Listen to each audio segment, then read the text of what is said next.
মানুষের হেদায়েতের পথে বাধা হচ্ছে শয়তান। মানুষ আল্লাহর পথে চলতে পারে না,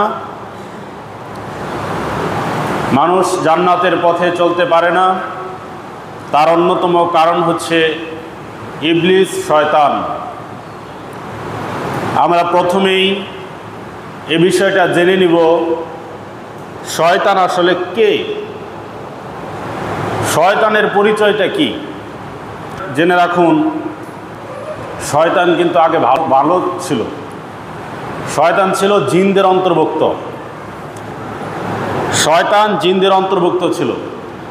এই পৃথিবীতে মানব সৃষ্টির পূর্বে আল্লাহ রাব্বুল আলামিন জিন দ্বারা পৃথিবী আবাদ করেছিলেন, অর্থাৎ এই পৃথিবীতে জিনেরা বসবাস করত। তারপরে যখন জিনেরা আল্লাহর নাফরমানিতে লিপ্ত হয়ে গেল, মারামারি কাটাকাটিতে ব্যস্ত হয়ে পড়ল, তখন আল্লাহ রাব্বুল আলামিন ফেরেশতাদেরকে পাঠাইলেন দুনিয়াতে। পাঠিয়ে বললেন যে এদের কতককে, এদের কাউকে নির্বাসনে পাঠিয়ে দাও, অর্থাৎ এরা যে ভালো জায়গায় আছে এগুলা থেকে এদেরকে নিকৃষ্ট জায়গায় পাঠিয়ে দাও, জঙ্গলে, পাহাড়ে, পর্বতে, সাগরে, নদীতে এদেরকে পাঠিয়ে দাও।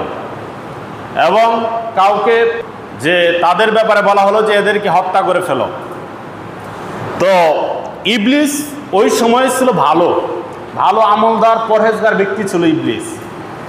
তো ইবলিস যে ভালো ছিল, সে ভালো আমল করতে, এজন্য ফেরেশতারা ওই ইবলিসকে উপরে নিয়ে গিয়েছিল।